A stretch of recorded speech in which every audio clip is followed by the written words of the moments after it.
Bangla tutor YouTube চ্যানেলে তোমাদের সকলকে স্বাগত জানাই। আজকে আবার একটি নতুন ভিডিও নিয়ে তোমাদের সাথে হাজির হয়েছি।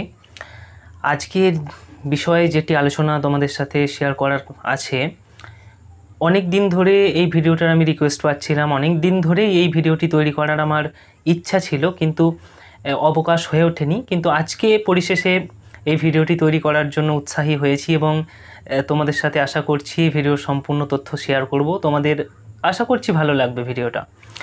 আজকে তোমরা যারা দ্বাদশ শ্রেণীতে পড়ছো, অর্থাৎ উচ্চ মাধ্যমিক দেবে, 2022 উচ্চ মাধ্যমিক পরীক্ষা দেবে, শুধু 2022 উচ্চ মাধ্যমিক পরীক্ষায় নয়, পরবর্তীকালে যারা উচ্চ মাধ্যমিক পরীক্ষা দেবে এবং তোমাদের সংস্কৃত বিষয় যাদের রয়েছে, তাদের জন্য আজকের এই ভিডিওটি খুবই গুরুত্বপূর্ণ হবে।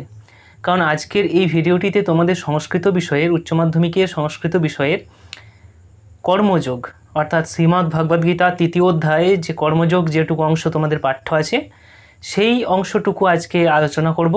সেই অংশটুকুর যতটা আলোচনা সম্ভব হয়, যতটা সহজ সরল করে ব্যাখ্যা করা সম্ভব হয়, যতটুকুনি তথ্য তোমাদেরকে জানানো বা শেয়ার করা প্রয়োজন এবং যতটুকুনি তথ্য তোমাদেরকে জানানোটা সম্ভব হবে, অবশ্যই সব কিছু তোমাদের সাথে শেয়ার করব। টেক্সট ধরে আলোচনা হবে, ব্যাখ্যা হবে, সব কিছু তোমাদের কিন্তু আলোচনা করা হবে। তা আশা করছি ভিডিওটা তোমার কাজেই লাগবে, ভালোই লাগবে। যদি একটু ভালো লাগে, মনে হয় একটুও এর থেকে উপকৃত হচ্ছি, এই ক্লাসটা থেকে একটু উপকৃত হলাম, তাহলে পরে লাইক করবে। লাইক না করে তো অবশ্যই যাবে না, গুরুদক্ষিণা স্বরূপ একটা লাইক তো করা যেতেই পারে। আর চ্যানেলে তুমি যদি নতুন হও, এই ধরনের ভিডিও সবার আগে পাওয়ার জন্য সাবস্ক্রাইব করে নিয়ে বেল আইকনটা ক্লিক করে অল করে দেবে। এইটুকুনি তোমার কাজ।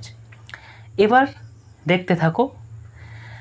ক্লাস শুরুর আগে তোমাদের সকলকে একটা কথা বলি যে তোমাদের যে টেক্সট বই, সেই টেক্সট বইটাকে অবশ্যই সামনে রাখবে। তাহলে পরে যে বিষয়গুলো আমি বলবো, তোমাদেরকে শেয়ার করব, সেইগুলো বুঝতে তোমার সুবিধা হবে, শ্লোকগুলোর ব্যাখ্যাটা শুনতে তোমার সুবিধা হবে, শ্লোকের মানেটা কি তৈরি হচ্ছে সেটা বুঝতেও কিন্তু তোমার সুবিধা হবে। তাই বইটা অবশ্যই কাছে রাখবে, দিয়ে ক্লাসটা দেখতে বসবে, তাহলে পরে সব বিষয়টা সহজলভ্য হবে। দেখো, প্রথমেই ক্লাসটার একদম শ্লোক ব্যাখ্যা শুরু করার আগে শ্রীমদ্ ভগবদ গীতা সম্পর্কে কিছু কথা বলে নেওয়াটা প্রয়োজন এবং এর পারিপার্শ্বিক কিছু কথা বলা প্রয়োজন। কারণ অনেকেই শ্রীমদ্ ভগবদ গীতা সম্পর্কে হয়তো পরিচিত নয়, অনেকে হয়তো পরিচিতও আছে, এমনও আছে, অনেকে পরিচিত নয়, এমনটাই আমি ধরলাম। তো সেই সম্পর্কে, গীতা সম্পর্কে কিছু কথা বলি। দেখো, গীতা হচ্ছে ভারতের এক হিন্দু ধর্মশাস্ত্র, একটা পৃথকভাবে গ্রন্থও বটে, আবার এটি মহাভারতের অন্তর্গতও বটে। অ্যাকচুয়ালি এটা মহাভারতের অন্তর্গতই, সেখান থেকেই নেওয়া হয়েছে, গ্রহণ করা হয়েছে এবং পরবর্তীকালে এটাকে একটা পৃথক গ্রন্থ হিসেবেও প্রতিস্থাপিত করা হয়েছে। অ্যাকচুয়ালি এটা ধর্মগ্রন্থ বলা হয়, সমাজে প্রচলিত আছে যে গীতা হলো একটি প্রসিদ্ধ ধর্মগ্রন্থ। একদমই তাই, ধর্মগ্রন্থ বটে, কিন্তু শুধুই যে ধর্মগ্রন্থ এটা কিন্তু নয়।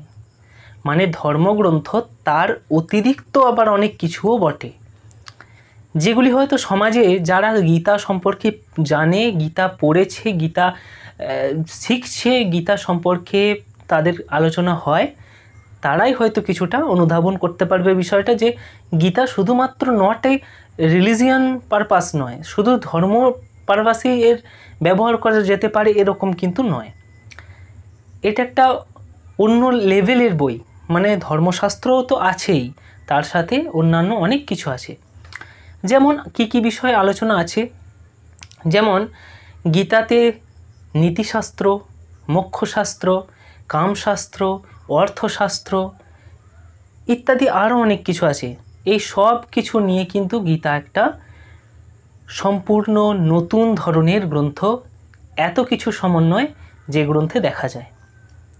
এবার তোমাদের স্বভাবতই প্রশ্ন একটা জাগতে পারে এখানে, যে গীতা কোথা থেকে পেলাম এবং গীতার রচনাকার বা লেখক কে? দেখো, মহাভারতের নাম নিশ্চয়ই তোমরা সকলেই জানো। মহাভারতের রচয়িতা কৃষ্ণদ্বৈপায়ন ব্যাসদেব, বা যাকে বেদব্যাস নামেও পরিচিত, অনেকে জানে। সেই ব্যাসদেব তিনি মহাভারত রচনা করেছিলেন। মহাভারতের ভীষ্ম পর্বের একটা পর্ব আছে, সেই ভীষ্ম পর্বটা আবার বিভিন্ন অধ্যায়ে বিভক্ত। সেই ভীষ্ম পর্বের 25 থেকে 42 অধ্যায়, ভীষ্ম পর্বতে 25 থেকে 42 অধ্যায়, এই জায়গাটা অর্থাৎ এই 18টা অধ্যায়, এই 18টা অধ্যায়ই গীতা নামে পরবর্তীকালে পরিচিত হয়েছে। এবার আসি এই লেখককে বা রচয়িতাকে।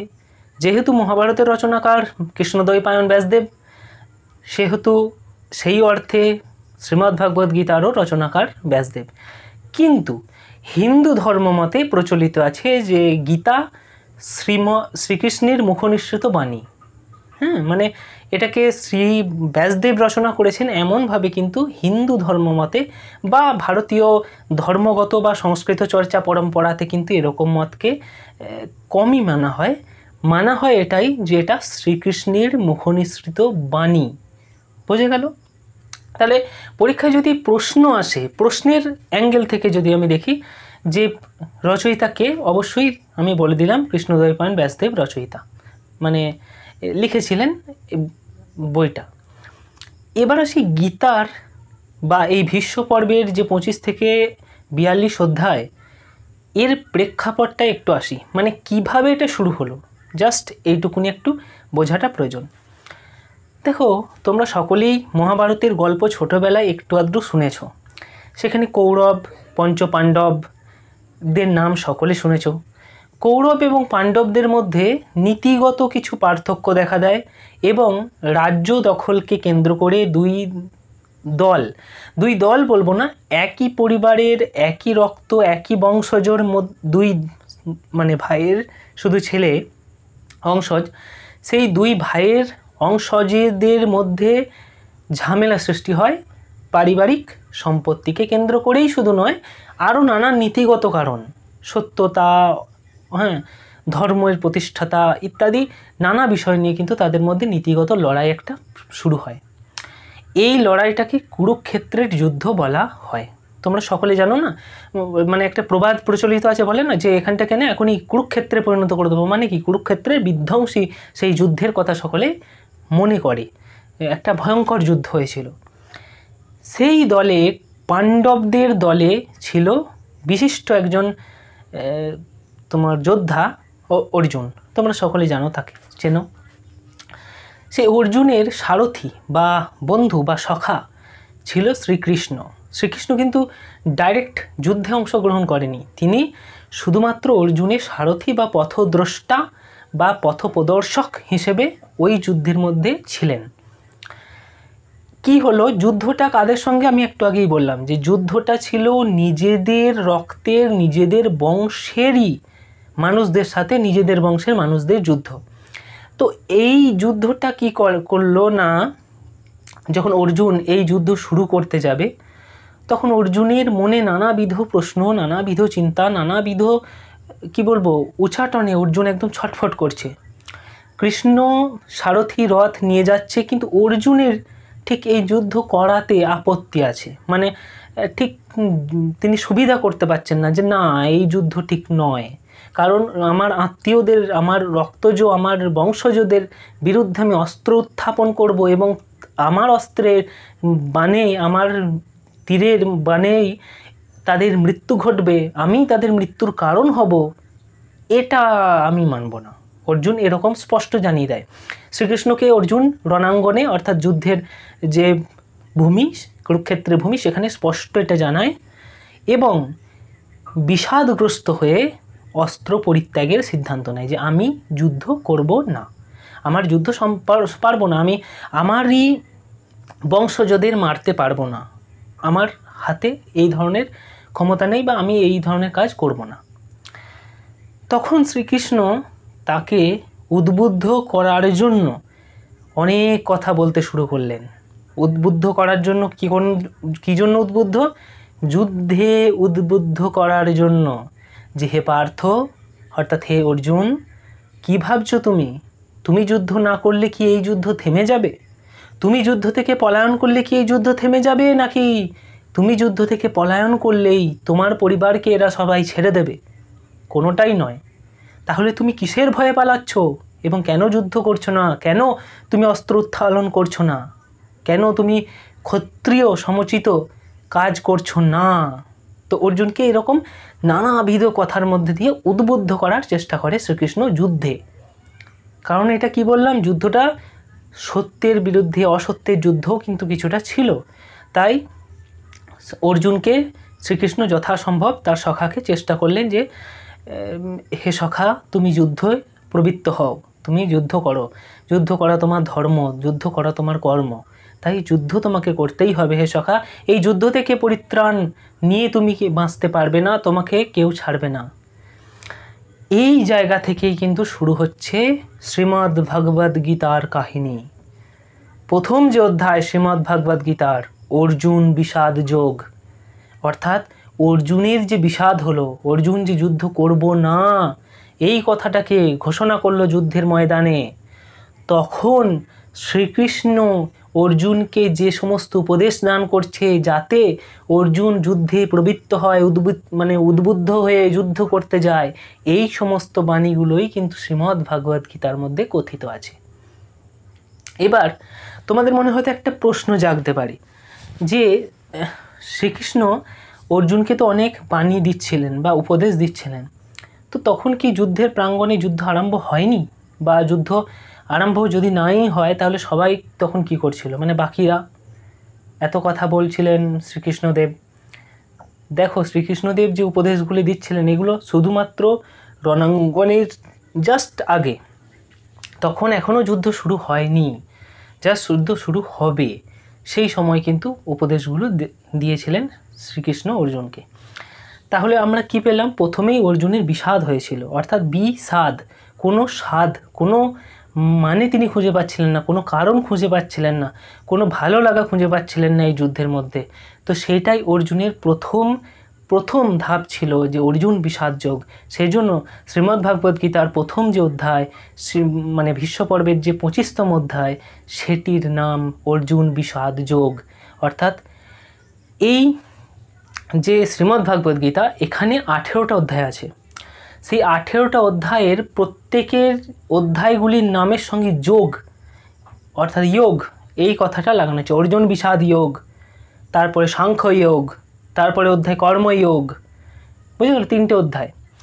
সেই কর্মযোগ যে অধ্যায়টা 3 নম্বর অধ্যায়, সেটা থেকে তোমাদের কিছু কিছু শ্লোক পাঠ্য আছে। সেটা সব শ্লোক তোমাদের পাঠ্য নেই, বা সেটা থেকে পরপর শ্লোকও পাঠ্য নেই। হঠাৎ 4 নম্বর আছে, 5 নম্বর আছে, এইভাবে আবার 2টো মিস আছে, এরকম করে তোমাদের কিছু কিছু বাছা শ্লোক তোমাদের কিন্তু পাঠ্য আছে। মোট 11টা শ্লোক তোমাদেরকে পড়তে হবে। সেই 11টা শ্লোক কোনগুলো এবং সেগুলোর সম্পূর্ণ টেক্সট ধরে আলোচনা অবশ্যই করা হবে। সেই 11টা শ্লোকের মধ্যে প্রথম যে শ্লোক, সেটা কিন্তু খুব তাৎপর্যমণ্ডিত এবং প্রচণ্ড গুরুত্বপূর্ণ তোমাদের জন্য। সেটা কি না, 3 নম্বর অধ্যায় যেটা, অর্থাৎ কর্মযোগ যে 3 নম্বর অধ্যায়, সেই 3 নম্বর অধ্যায়ের 4 নম্বর শ্লোক তোমাদের টেক্সট বইয়ের শ্রীমদ্ ভাগবত গীতার কর্মযোগের প্রথম শ্লোক। অর্থাৎ ওখানে 4 নম্বরটা তোমাদের প্রথম শ্লোক। দেখবে ব্র্যাকেটে শ্লোকের মধ্যে লেখা আছে এটা 3 নম্বর অধ্যায় / 4 নম্বর শ্লোক। তাহলে পড়ি আমরা প্রথম শ্লোক যেটা, সেটা একটু পড়ি এবং সেটার একটু মানেটা তোমাদের কাছে উত্থাপন করি। দেখো প্রথম যে শ্লোক, আমি স্ক্রিনে দিয়ে দেবো শ্লোকগুলো, হ্যাঁ, তোমরা ওখান থেকে দেখে নেবে। ন কর্ম না মনারম্ভা নষ্কর্মং পুরুষনশ্নুতে ন চ সন্ন্যাসদেব সিদ্ধিং সমাধিগচ্ছতি। আবার একবার পড়ছি, দেখো, ন কর্ম না মনারম্ভ নিষ্কর্মং পুরুষনশ্নুতে ন চ সন্ন্যাসদেব সিদ্ধিং সমাধিগচ্ছতি। অর্থাৎ কি বলছে দেখো, শ্লোকটা তোমরা স্ক্রিনে দেখতে পাচ্ছ, আমি এখানে টেক্সট বই থেকে বলছি। ন কর্ম না অনারম্ভা নিষ্কর্ম পুরুষনশ্নুতে। এই শ্লোকটার ব্যাখ্যাতে যাওয়ার বা ঢোকার আগে একটু বিষয় তোমাদেরকে বোঝাচ্ছি। দেখো এখানে যে বাংলা অনুবাদ সেটা বলে দিচ্ছি, হ্যাঁ, যে ন কর্ম না অনারম্ভাত, অর্থাৎ কর্মের সূচনা বা আরম্ভ বা অনুষ্ঠান যদি না করো, হ্যাঁ, পুরুষহ নিষ্কর্মং ন শ্নুতে, অর্থাৎ পুরুষ যে কাজ করছে না বা মানুষ কাজ করছে না, এই কথাটা কিন্তু বলা যায় না। অর্থাৎ তুমি কর্মের উদ্যোগ করছো না, কর্মের অনুষ্ঠান করছো না, কোনো কর্মের অনুষ্ঠান করছো না, এর মানেই তুমি কাজ করছো না, নিষ্কর্ম আছো, এটা কিন্তু নয়। আবার কি বলছে, ন চ সন্ন্যাস দেব সিদ্ধিং সমাধি গচ্ছতি। আবার তুমি যে সন্ন্যাস নেবে, সন্ন্যাস, এই সন্ন্যাসের দ্বারাও কিন্তু আবার সমাধি পাওয়া যায় না। সমাধি মানে মোক্ষপ্রাপ্তি, মোক্ষপ্রাপ্তি মানে স্বর্গপ্রাপ্তি। এই জীবনের এই আত্মার, এই পরমাত্মার সবসময় শ্রেষ্ঠ জিনিস পাওয়া হচ্ছে সেই মোক্ষপ্রাপ্তি, সেই স্বর্গে গমন করা। এই জগতে সবাই চায় যে স্বর্গে গমন করব, এই জগতে সবাই চায় মোক্ষপ্রাপ্তি করব। তাই সেটাই প্রথম শ্লোকেই বলা হচ্ছে যে তুমি যদি কর্ম না করো তাহলে তুমি কিন্তু নিষ্কর্ম এমন নয়। আবার তুমি যদি নিষ্কর্ম হয়ে সন্ন্যাস নিয়ে চুপচাপ বসে থাকো তাহলে পরেও কিন্তু এটা বলা যাবে না যে তুমি সিদ্ধি লাভ বা মোক্ষ লাভ করবে। এর তাৎপর্যটা একটু বুঝিনি। দেখো, এই শ্লোকের শুরুর আগে, অর্থাৎ এটা কর্মযোগের প্রথম দিকের শ্লোক, কর্মযোগের আগের অধ্যায় মানে গীতার যে যোগ সেটা হচ্ছে সাংখ্যযোগ। সেখানের আলোচনার একটু যদি পরিপুষ্ট মানে এখান থেকে উদ্ধৃত নিই, সেখানে পাওয়া গিয়েছিল যে শ্রীকৃষ্ণ বা অর্জুন যখন এই ঘটনাটা ঘটছে মানে কুরুক্ষেত্রের রণাঙ্গনে, তার আগে সমাজে একটাই কথা প্রচলিত ছিল যে সন্ন্যাস নাও, সব কিছু কর্মত্যাগ করে দাও, তাহলেই কিন্তু মুক্তিলাভ বা মোক্ষপ্রাপ্তি হয়ে যাবে, সব কিছু থেকে মোক্ষপ্রাপ্তি হয়ে যাবে। এটা কারা প্রচলিত করেছিল মতটা? না, গীতা যখন লিখছেন ব্যাসদেব, তার আগে ভারতীয় দর্শন ছিল সাংখ্য দর্শন। সেই সাংখ্য দর্শনের মুনি ঋষিরা কিন্তু এটা মানে প্রচলন করেছিলেন যে সন্ন্যাসের মাধ্যমেই বা জ্ঞানার্জনের মাধ্যমেই, কর্মত্যাগ, কর্ম পরিত্যাগের মাধ্যমেই মানুষের চিরতরে মুক্তি ঘটে যায়, মানুষ আর কোনোদিনও এই দুঃখ কষ্ট যন্ত্রণার মধ্যে থাকে না। এটা সাংখ্য দর্শনের মত ছিল। ব্যাসদেব মহাভারতের মাধ্যমে চালাকি করে এই কথাটাকে গীতার মধ্যে খণ্ডন করতে চাইলেন যে সাংখ্য দর্শন যেটা বলেছে সেটা ঠিক নয়। এবার তোমাদের প্রশ্ন যাবে যে কেন ব্যাসদেব কেন এটা করতে গেলেন? কারণ হচ্ছে ব্যাসদেব ছিলেন ভারতীয়ের বেদান্ত দর্শনের একজন প্রতিষ্ঠাতা, বেদান্ত দর্শনের বিখ্যাত দার্শনিক ছিলেন তিনি। তাই তিনি কোথাও না কোথাও গিয়ে এই সাংখ্য দর্শনের মতটাকে খণ্ডন করার একটা প্রচেষ্টা চালালেন যে সাংখ্য দর্শন যেটা বলেছে সন্ন্যাস নেওয়া, কর্মকে পরিত্যাগ করে চুপচাপ বসে থাকলেই মুক্তি লাভ, এটা কোথাও ঠিক নয়। এখানে দেখো প্রথমে মানে সাংখ্য দর্শনের কথাটার একটু মানেটা বুঝবে। সাংখ্য দর্শন এরকমই বলেছিল যে নিষ্কাম হয়ে, অর্থাৎ নিষ্কর্ম হয়ে থাকা মানে কি, চুপচাপ কোনো কর্মের অনুষ্ঠান বা কোনো কাজ না করে চুপ করে বসে থাকা, সেটাই নিষ্কর্ম থাকা, সেটার মাধ্যমেই মুক্তি লাভ সম্ভব হয়। অর্জুন যখন বিষাদগ্রস্ত হলো, অর্জুনের তখন আর কিছুই ভালো লাগছিল না যুদ্ধ করতে, তখন তার একটাই কথা মনে আসছিল যে আমি সন্ন্যাস নেব, সন্ন্যাস নিয়ে সমস্ত কর্ম পরিত্যাগ করব, তাহলেই আমি মুক্তি লাভ করে যাব। শ্রীকৃষ্ণকে জানায় যে হে সখা, তাহলেই আমি মুক্তি লাভ করে যাব, আমার সন্ন্যাস নিয়েই মুক্তি হয়ে যাবে, এই সমস্ত কর্মকে পরিত্যাগ করে দিলেই মুক্তি হয়ে যাবে। এই কথা শ্রীকৃষ্ণ এর পরের শ্লোকে, তোমাদের যেটা কর্মযোগের পরের শ্লোক, সেখানে এই কথার যুক্তিকতা দিচ্ছেন যে কেন কর্ম পরিত্যাগের মাধ্যমে মোক্ষ লাভ সম্ভব হয় না, সে কথার বলছেন। দেখো, চলে যাই পরের শ্লোক। পরের শ্লোকে বলছে ন হি কশ্চিৎ ক্ষণমপি জাতু তিষ্ঠত্য কর্মকীত কার্যতে হব্যসহ কর্ম সর্বপ্রকৃতি জগুণই। আবার একবার পড়ছি, ন হি কশ্চিৎ ক্ষণমপি জাতু তিষ্ঠত্য কর্মকৃত কার্যতে হব্যস কর্ম সর্বপ্রকৃতি জগুণই। অর্থাৎ ন হি কশ্চিৎ, কেউ পারে না, ক্ষণিক, কশ্চিৎ মানে ক্ষণিকের জন্য, ক্ষণমপি জাতু অর্থাৎ ক্ষণিকের জন্যও থাকতে, তিষ্ঠত্য অকর্মকৃত কর্ম না করে ক্ষণিকের জন্যও কেউ থাকতে পারে না। কার্যতে হব্যাস কর্ম সর্বপ্রকৃতি জগুণই। অর্থাৎ মানুষের যে প্রকৃতির গুণ আছে, মানুষের যে প্রকৃতিগত একটা মাইন্ডসেট আছে, অর্থাৎ মনের যে সেট আছে, মানুষ এই প্রকৃতির থেকেই এই কর্ম করতে থাকার অভ্যাসকে শিখে নিয়েছে। তাই কেউ ক্ষণিকের জন্য এই কর্মকে পরিত্যাগ করে থাকতেই পারে না।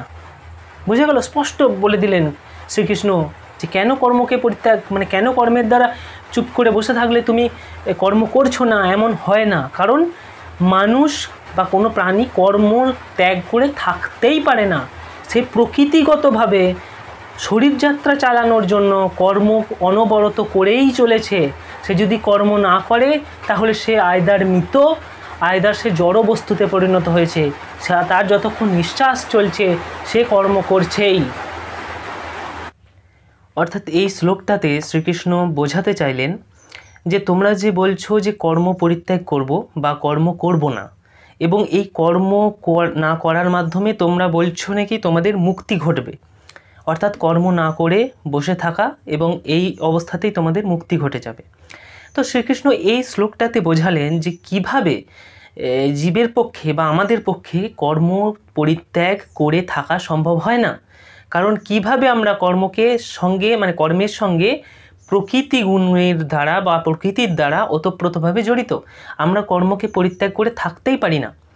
মনে করো তুমি যদি নিশ্চল হয়ে চুপ করে বসে থাকো একটা জায়গায়, একটা স্থানে, এটার মানে তুমি কর্ম করছো না, এটার মানে তোমার মুক্তি হবে, এরকম কিন্তু নয়। কারণ প্রকৃতির গুণে প্রকৃতিজ বা প্রকৃতিগত ব্যাপারে কিন্তু তুমি কাজ করছো। তোমার মন সদা কাজ করছে, তোমার যে হৃৎপিণ্ড সেও কিন্তু সদা কাজ করছে। তুমি বসে থাকলেও এরা কাজ করছে। এরা যতক্ষণ কাজ করছে ততক্ষণ তুমি বেঁচে আছো, মানে সেটা তুমি চুপচাপ শুয়ে থাকলেও সেটাকে কাজ করাই বোঝায়। কারণ তোমার মন সে তো সদা চঞ্চল, সে তো সদা নানা জিনিস ভাবছে, নানা জিনিস করার কথা ভাবছে। তাহলে কিভাবে বলছো যে চুপচাপ বসে থাকা মানে কর্মহীন হয়ে থাকা? এটা কিন্তু নয়। তাহলে এই শ্লোক, এই নহি কশ্চিৎ ক্ষণমপি জাতু, এই শ্লোকের মাধ্যমে পরিষ্কারভাবে এটাই বোঝাতে চাইলেন শ্রীকৃষ্ণ, এর উক্তির মাধ্যমে বোঝাতে চাইলেন যে কর্ম পরিত্যাগ করে মুক্তিলাভ তো সম্ভব নয়ই, বরং কারোর পক্ষে ক্ষণিকের জন্য কর্মকে পরিত্যাগ করা সম্ভব নয়। আমরা প্রকৃতিগতভাবে সর্বদাই কাজ করছি, কাজ করব, তাতে আমরা শুয়ে থাকলেও কাজ করছি। কারণ আমাদের মন সে কাজ করে চলেছে অনবরত, আমাদের হৃৎপিণ্ড সে কাজ করে চলেছে অনবরত। তাহলে আমরা যদি আমাদের বাহ্যিক ইন্দ্রিয়গুলোকে, হাত পা ইত্যাদিকে স্থগিত রাখি এবং এই বাহ্যিক ইন্দ্রিয়গুলোকে স্থগিত রাখার কারণে নিশ্চল হয়ে বসে থাকি এবং এটা মনে করি যে আমরা কর্মহীন আছি, আমরা কাজ করছি না, এটা কিন্তু নয়। কারণ বাহ্যিক ইন্দ্রিয় যেমন কাজ করে, মনও তেমন একটা অন্তর্করণ ইন্দ্রিয়।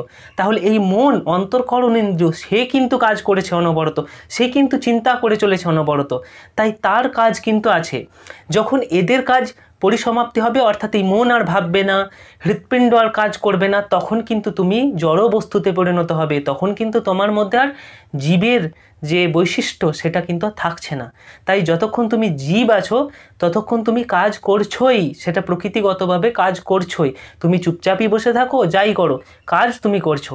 তাই শ্রীকৃষ্ণ এটাই বোঝাতে চাইলেন যে কাজ না করে থাকবো বলছো, কাজ না করে তো থাকা যায়ই না, কাজ না করে তো থাকা সম্ভবই নয়, তাহলে তো সে আর বেঁচেই নেই।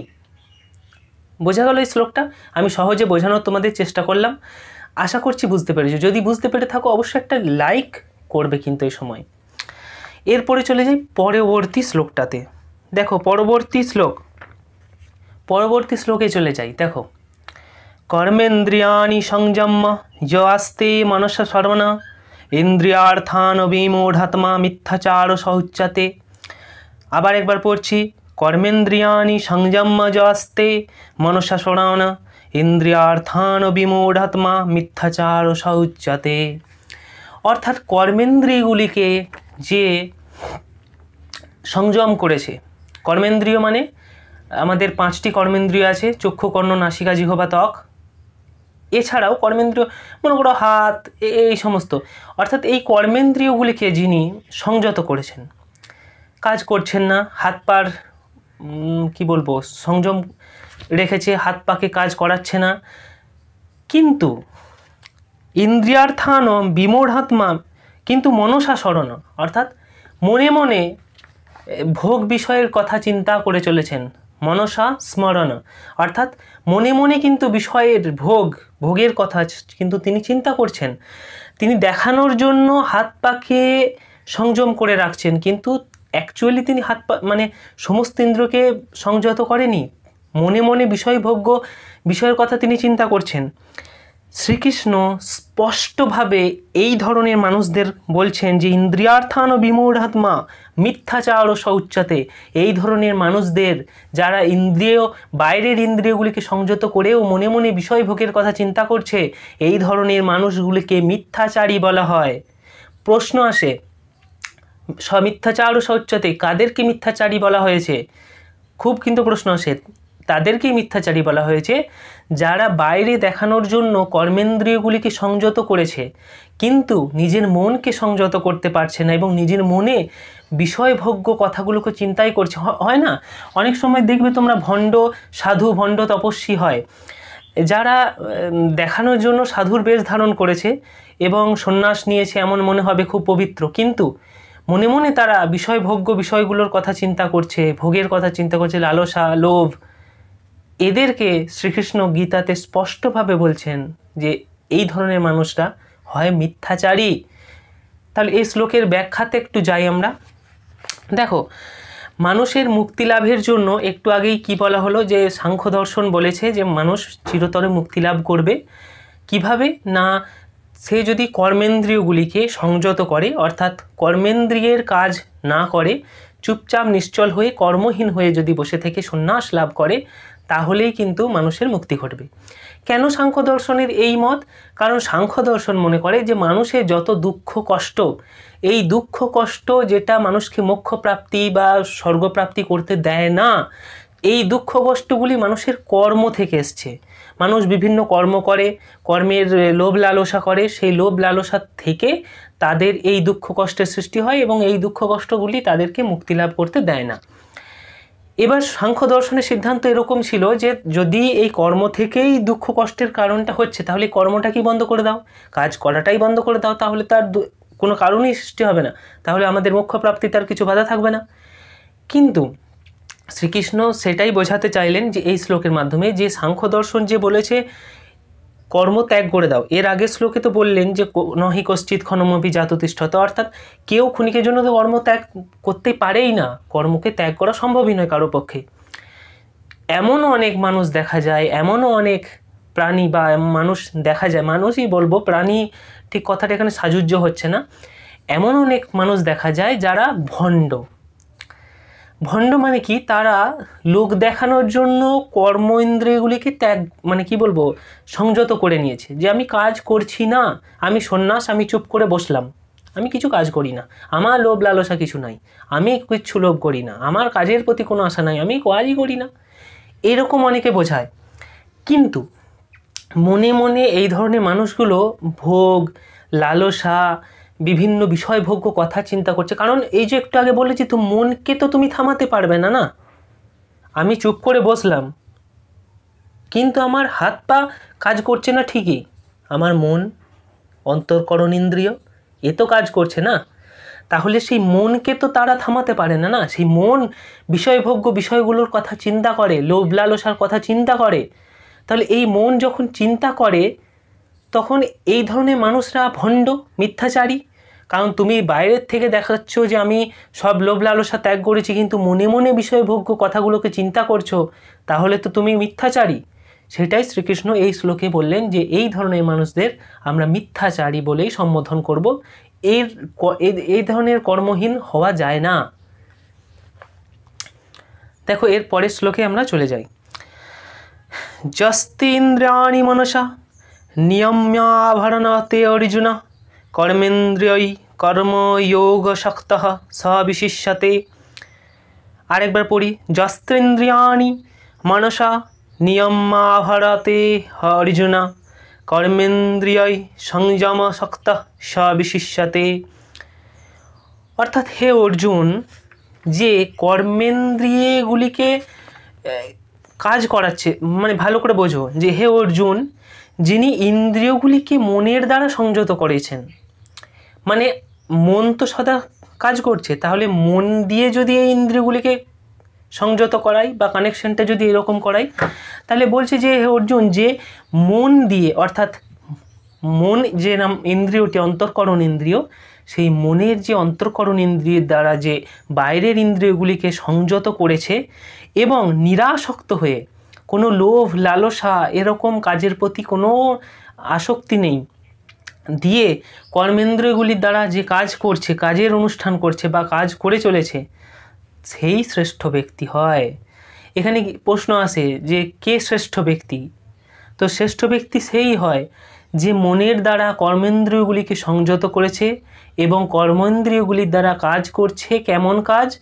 না নিরাসক্ত কাজ, যেখানে কোনো লোভ লালসা নেই, সেরকম কাজ। এই ধরনের মানুষরাই কিন্তু শ্রেষ্ঠ ব্যক্তি হয়। এই ধরনের মানুষদেরকেই শ্রেষ্ঠ ব্যক্তি বলা হয়েছে। শ্রীকৃষ্ণ অর্জুনকে স্পষ্ট জানালেন যে এই ধরনের মানুষরাই শ্রেষ্ঠ ব্যক্তি হন। অনেকের মনে প্রশ্ন জাগবে যে কিভাবে একজন মানুষ, মানে যেটা একটু আগে বলা হলো, যে কাজ করবে অথচ কাজের প্রতি নিরাসক্ত থাকবে, কোনো আসক্তি, কোনো লোভ, কোনো আশা থাকবে না, এটা কি করে হয়? মনে করো মনে করো অর্জুনের কথাই চিন্তা করো। অর্জুন যুদ্ধ করছে, কিন্তু যুদ্ধতে জিতবো বা হারবো কিছু একটা আশা, হ্যাঁ, যুদ্ধ থেকে কি পরিণাম হবে কিছু একটা আশা থাকবে না, এটা তো হয় না। মানুষ কাজ করবে কিন্তু কাজের একটা তো আশা তার থাকবেই, সেটা ভালো কি খারাপ। তাহলে কিভাবে নিরাসক্ত হওয়া যায়? না, গীতাতে দেখো এটা স্পষ্ট আলোচনা করা রয়েছে। আমি একটু মানে বাইরের আলোচনা এখানে অ্যাড করছি, যেখানে স্পষ্ট বলছে যে দেখো, কাজ করে আশা যে রাখছো, এই আশাটা তো তোমার হাতে নেই। তুমি কাজ করার মালিক। অর্জুনকে মনে করে বলা হচ্ছে যে তুমি যুদ্ধ করতে এসেছো, যুদ্ধ করার তোমার কাজ, কিন্তু যুদ্ধের কি পরিণাম হবে, যুদ্ধের কি পরিণাম হওয়া উচিত, কি পরিণাম হওয়া উচিত নয়, সেটা তো তোমার হাতে নেই। তুমি চিন্তা করলেই সেটা যে হবে এটা তো নয়। তাহলে তুমি শুধু শুধু চিন্তা করে কেন নিজের সময়কে অপব্যয় করবে? সাপোজ মনে করো তোমরা পরীক্ষা দেবে, পরীক্ষা দেব, স্বভাবতই প্রশ্ন জাগবে যে পরীক্ষার ফলের কথা চিন্তা করব না, সেটা কি হয়? একটা পরীক্ষা দেব, সেখানে সেই পরীক্ষাটা কি রেজাল্ট হলো, কি হবে, কি খারাপ হবে, ভালো হবে, সেটা সবাই চিন্তা করবে। তাহলে কেন এরকম বলা হলো যে কাজ করবে অথচ কাজের প্রতি কোনো লোভ আশা থাকবে না? এই কারণেই বলা হয়েছে, কারণ ভগবান শ্রীকৃষ্ণ এটা মনে করেছেন যে কাজের করার যতটুকু আমাদের সাধ্য, সেটা কাজ করার অতটুকুই সাধ্য থাকে, তার পরবর্তী ঘটনাটা আর আমাদের হাতে থাকে না। তুমি পরীক্ষা দিয়ে এলে, তার পরবর্তী ঘটনাটা খাতা কেমনভাবে দেখবে, যিনি খাতা দেখবেন তিনি কোন মুডে খাতা দেখবেন, তিনি কারোর সাথে ঝগড়া করে খাতা দেখবেন কি না, তিনি খাতা কিভাবে দেখতে বসবেন, হ্যাঁ, তো এই সমস্ত বিষয়গুলো তো তোমার হাতে থাকে না। তাই শ্রীকৃষ্ণ এটাই বললেন যে এই ধরনের চিন্তাগুলো অহেতুক, মানে এই ধরনের চিন্তাগুলো করে কিছু লাভ হয় না। তাই শ্রেষ্ঠ মানুষ বা শ্রেষ্ঠ ব্যক্তি, শ্রেষ্ঠ কর্মযোগী তিনিই হন যিনি সর্বশ্রেষ্ঠ উপায় অবলম্বন করে কর্ম করে যান, মনকে সংযত করে, মনের দ্বারা কর্মেন্দ্রিয়গুলিকে সংযত করে কাজ করে যান, কিন্তু কাজের প্রতি অনাসক্ত থাকেন, অর্থাৎ লোভ লালসা করেন না। তিনি শ্রেষ্ঠ ব্যক্তি, তিনি শ্রেষ্ঠতর ব্যক্তি, শ্রেষ্ঠ কর্মযোগী, যেটাকে কর্মযোগ বলা হয়েছে, সেই কর্মযোগী, সেই ব্যক্তিই শ্রেষ্ঠ কর্মযোগী। অর্থাৎ যে সন্ন্যাস নেব এবং সন্ন্যাস নিয়ে আমি মনে মনে বিষয়ভোগ্য বিষয়গুলো চিন্তা করব, এগুলো মিথ্যাচার। তুমি কর্ম করো, অনাসক্ত কর্ম করো, লোভ লালসা করো না, এতেই তোমার মুক্তি ঘটবে, এতেই তোমার মুক্তির শ্রেষ্ঠ উপায়, এতেই তুমি মোক্ষ প্রাপ্তি করবে। তার জন্য তোমাকে কর্মপরিত্যাগের প্রয়োজন নেই। এটাই গীতায় এই শ্লোকটিতে বোঝানো হলো যে শ্রেষ্ঠত্ব মানে কি? যে শ্রেষ্ঠত্ব মানে হচ্ছে তুমি, এই ধরনের ব্যক্তিরাই মুক্তি লাভ করে যারা কর্মযোগী হয়, যারা নিজেদের কর্মের কথা শুধু চিন্তা করে, হ্যাঁ, মিথ্যাচারী নয়। আজকে এই শ্লোক পর্যন্তই রইল। এর পরবর্তী পর্বে আবার পরবর্তী বাকি শ্লোকগুলো নিয়ে আমরা আলোচনা করব। আশা করছি আজকের এই ভিডিওটি তোমাদের কাজে এসছে। যদি একটু উপকারে আসে অবশ্যই একটা লাইক যেন পাই, অবশ্যই একটা লাইক যেন করবে। আর চ্যানেলে যদি নতুন হও এই ধরনের ভিডিও আরও দেখার জন্য চ্যানেলটাকে সাবস্ক্রাইব করে নেবে, নতুন হলে তো অবশ্যই করে নেবে।